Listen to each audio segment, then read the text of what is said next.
Alright guys, TacticalRab back again today. Hope you're all doing well and enjoying your day so far. With day one of the final weekend of CDL Major 1 qualifiers now concluding, we got it with an absolute bombshell of a piece of news today coming out from the OpTic camp. FormaL, after a few months off competing professionally after retiring from Call of Duty at the end of last season, returning to official Halo competitive play on the OpTic team of all rosters. Loads to dive into today, so much to discuss here. Very much intriguing your perspective in the comment section below. Hit the like button if you enjoyed the video, subscribe if you are new as always, I'd greatly appreciate it. The YouTube algorithm would appreciate it as well. And let's just dive straight on into things. We've got 3 games to discuss. Before we get into the CDL stuff, we've just got to talk about this whole FormaL situation. This also just to mention real quick, as we talked earlier today, that they've added this pretty cool thing into the game right now here in Vanguard, that actually live updates when the matches are on. That's pretty nice. Not something I believe we've seen before. So definitely another way to try and get casual players more interested, or at least give some more eyes on the competitive scene in the CDL. But wow, this was a hell of a piece of news that came up from the OpTic camp. I'm somewhat surprised this didn't get leaked before now, but I guess because it was so internal within the OpTic camp themselves that well, this didn't actually come out to the public. Quite remarkable really, FormaL's been able to do this. It's so typical honestly from FormaL, the career that he's had, starting in Halo, doing great things over there, coming to Call of Duty when Halo was kind of dying off at the latter end of 2013, and at the end of 2013, if you guys aren't familiar with FormaL's kind of career when it came to Call of Duty, he was on some teams that no one had really heard of, like at Team Caliber, and then he went to Envy, and he basically team hopped his way by performing very well indeed, and then well, just talking to other players, kind of scheming a little bit behind the scenes,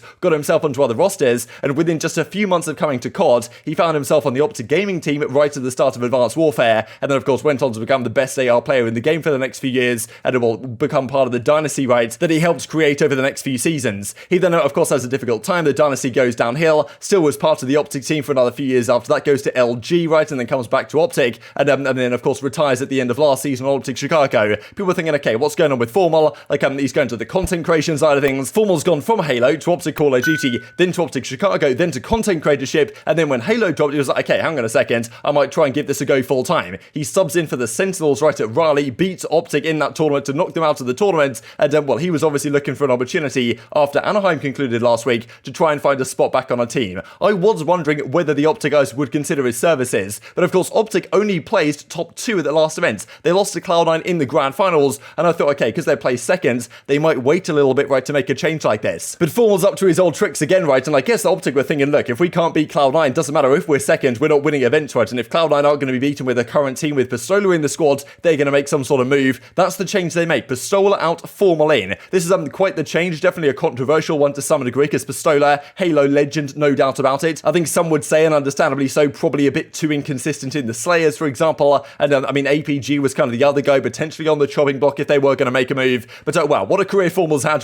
going from being a Call of Duty World Champion in 2017 to retiring from COD and the kind of thinking, okay, is he ever going to play competitive again? He gets the itch back again playing Halo, and all of a sudden he's in the OpTic Halo team trying to bring more championships to the Green Wall. Quite a remarkable story. Certainly something that makes sense, I guess, when you look at it. I'm just surprised that this change happened so quickly, really. And well, very excited to keep tabs on FormaL's progress, really, as we go forwards. And I just tweeted this out as well, because this guy was team hopping back in the day, and he's managed to do it again when Halo Infinite comes out, and he's managed to find his way back onto his own organisation, the Halo squad they have. So, well, very excited to hold these guys' progress. Feel bad for Priestahh really kind of getting screwed over in the way that he arguably did after they come second, He plays pretty well, but yeah, they want to try out FormaL. They want to be the best team in the game. FormaL may be the piece to get that to happen. Definitely intriguing your perspective in the comment section below. This also from the Priestahh front. I'll be grinding and staying in Halo shape for whatever opportunities come in the future. Thank you for the support. Who knows? Maybe this roster doesn't work out. Maybe they try something else. Maybe Priestahh comes back. But certainly this might spark a fair bit of roster mania in the Halo front as teams try and find a way to beat Cloud9. Let's dive into the matches we had today then. So the first game of the Call of Duty World was Kenny and the Los Angeles Thieves guys up against Paris. This was pretty funny because actually it was a few days ago, I think it was last week or maybe the week before, that Paris tweeted this graphic out, lost to Los Angeles Thieves, when they didn't even play Los Angeles Thieves. So Kenny had saved this one up for when they were playing them, because it seemed like they'd pretty much prepared this graphic in advance of their defeat. So Kenny was kind of making light of the fact that, okay, these guys already think they're going to lose before the series is even played, because they've already made the lost graphic, and that is exactly what they deliver. Game 1, it was ridiculous. Guerrillas hardpoint, I don't really know why Paris decided to challenge them on this.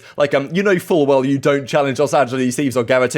Kenny made that very clear actually a couple of days ago. I'm pretty sure he tweeted about it actually. Well, maybe we'll just find this on his Twitter real quick. He tweets out, this was, well, for example, right here that he retweets out, if you run into us and it's Guerrillas hardpoint, do yourself a favour and just leave the game. It's not worth it. They get completely bodied on the game 1. The game 2 that you guys kind of got a sneak peek into was kind of surprising because the first 2 rounds really looked like, again, Paris just completely lost. John went 6 in 20 or something in the game 1. It was not pretty, but then game 2 he turns up massively, gets way more kills I think in the Search and Destroy than he got in the hardpoint, and yeah, seems like crazy inconsistency from their front. They do win one map, they almost win the map 3 as well, a Gather 2 controller, slightly less convincing for the Thieves guys this time around, but yeah, that game 1 was I believe the most convincing hardpoint so far this season, a 60-point Club Paris go into, that's well, not ideal for the confidence boost going into the rest of the series. In fairness though, they do bounce back, it goes 1-1, Thieves win the game 3, they win the game 4 as well, close out the series. Kenny goes 90 in 65, not too bad for people, things considered. They win it on the Bacage hardpoint at the end of the day, but yeah, Paris 0 in 5, tough times for these guys, like demoralizing as Temp says, understandably so. Like I mean, and I don't know, they had spells this series where they looked actually pretty good, but at most of the time they're pretty tragic. I just feel bad for the players a lot of the time because the organization has not done the best they possibly could, right, to put these guys in a position to win with the roster selection, but also just the way they man their organization in general. So tough times for these guys, but again, they're 0 in 5. That qualifies Los Angeles Thieves into the winners bracket as well, because that is now enough for these guys to have 3 wins. That means they're going to be winners at the major, so while they get the job done on that front. The second series of the day with FaZe up against Minnesota Rokkr, another very interesting series right here, to be honest, because this was a big one for, well, FaZe to try and get to 4-0, but if Rokkr won this put them in a great spot to qualify and winners. Now they lost this series, they're now 1 in 3, especially due to the map count differential. They got 3-0 this series pretty handily. That does not put them in the greatest position when we see the potential tiebreakers that could come about by the end of this weekend.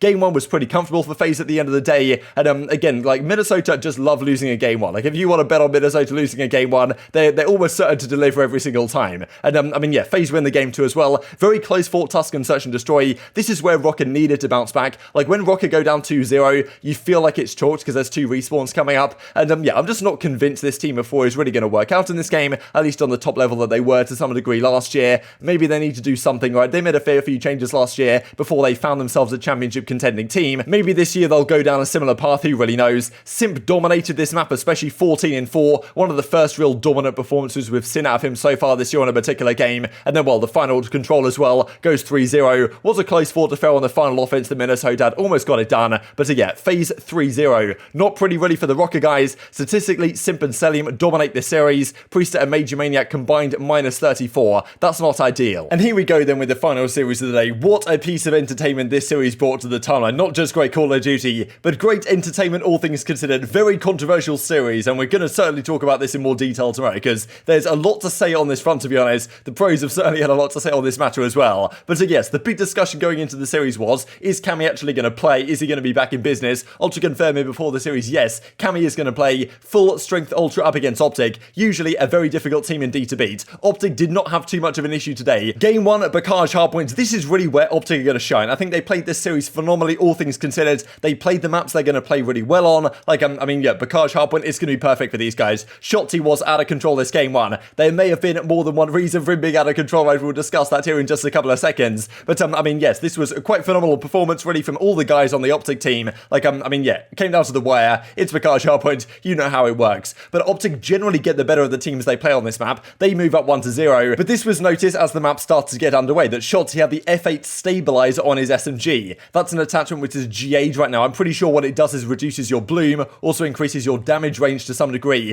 It definitely makes your weapons somewhat more powerful. Now, in fairness, what actually happened in game 3 of this series was very interesting. When Shotzzy took it off and the Ultra guys put it on, didn't really seem to change things all that much from their perspective. So maybe it doesn't make a massive difference, but it is something the pros have decided shouldn't be used. Shotzzy had it on for whatever reason, probably just by mistake, because of course he took it off down the line. But there was some talk about this, right? If you're breaking GAs, what should be the implication for that? I'm sure there were so many tweets about this, we can't go through all of them today. I'm sure we'll talk about it in more detail tomorrow, frankly, because there's going to be some further reaction to this, I'm sure, because as Nameless says, Shotzzy using a GA detachment, drops 40 kills game 1, also had a 3-piece round 1 in the Search and Destroy. He's vibing, right? Like, he didn't take it off, I guess he just didn't realise it was on there, whatever. Like, I wouldn't put it past Shotzzy to not notice this was going on, but certainly was bringing up the question. The Ultra guys obviously noticed, they saw what was hitting the timeline, and they were thinking, okay, what's going on here, right? Okay, we're losing the series, but okay, this guy's using a detachment which we're not allowed to use. But in fairness, it's not going to take anything away from OpTic. They played fantastic this series. This is exactly the OpTic we were hoping to see. This is the OpTic that just runs around the map, not a care in the world, taking the gunfights, treading everything out, not playing scared, like they were taking the chance, they're winning the gunfights, outslaying the opposition. This is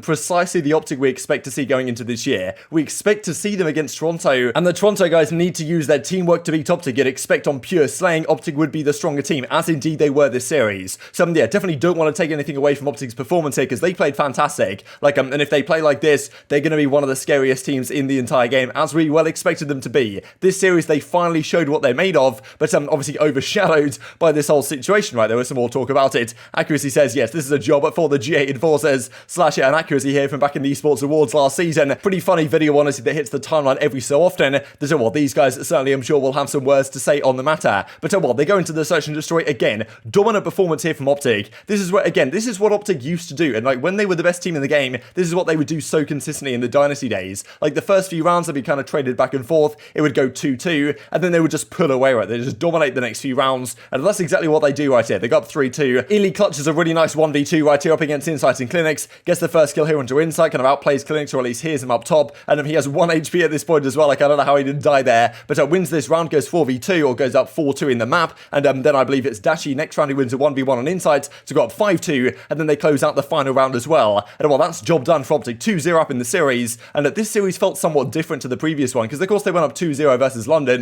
but that was really tight fought affair. It felt like this series they'd really found their groove. Of course, really a must-win series for these guys, right, to send them all the way through to that winner's bracket at the major, which this has certainly taken a massive step towards them doing. If they beat Boston now on the Sunday, they'll guarantee themselves in the winner's bracket. Even as they are right now, they put themselves in a very solid position. And the final map of the series was on a Tuscan control, and this is kind of where Cammy obviously realized, and the other guys on the other team realized that Shotzzy was using this G8 attachment and said, okay, we're going to put it on ourselves. Shotzzy, I believe, took it off at this point, and Toronto put it on. Didn't really seem to change things all that much for them, though, because, I mean, OpTic won the first offense. They close out the final defense, 3-1 over Toronto. Like, look, it is very difficult indeed to 3-0 Toronto Ultra, a team that barely ever gets 3-0'd. The fact that OpTic are able to do it here with pretty much pure gunny, pure slaying, and pure teamwork is just a great sign for the longevity of this team, and really what we expected to see from this roster. So the Ultra guys obviously weren't happy about this. So Bance says, look, GG's OpTic LMAO, saying, like, you know, what's going on here? Like, come on, we have to play against this. GG's OpTic, I guess, says Cammy. And look, in fairness, it must be said, if this was another team putting this against OpTic, like, you can just imagine what the timeline would be like if, you know, if it was FaZe, for example, breaking these GAs. I'm sure that's what we'll discuss tomorrow, because aBeZy had some words to say on the matter as well. But look, if it was FaZe breaking these GAs against OpTic, you'd imagine maybe the perception on the timeline is somewhat different to what we see right now. Just, I guess, just for some food for thought to close out the video here. But, well, as Scump says, GG's, that's how we play. Toronto go down at 3-0. Massive victory, of course, for Scump and the guys. And, I mean, yeah, just this from Slasher to finish off the job. Whatever it takes, he says, with their, well, the cried laughing emojis, as you might well expect. Shotzzy did just say in the post-match interview that it was completely unintentional. Like, he apologizes about the situation. Rambo told him after game 2, they sorted the situation out. But, well, still, I'm sure this isn't the last we're going to hear on this matter. But very much intrigued to your thoughts on all this stuff in the comment section below. Hope you guys enjoyed the video. If you did enjoy it, hit on a like button. Tell us the YouTube gods, this is a good video. Others like you should see it as well. And I've grown the competitive Call of Duty community. Thank you as always, take care. And I will see you next time.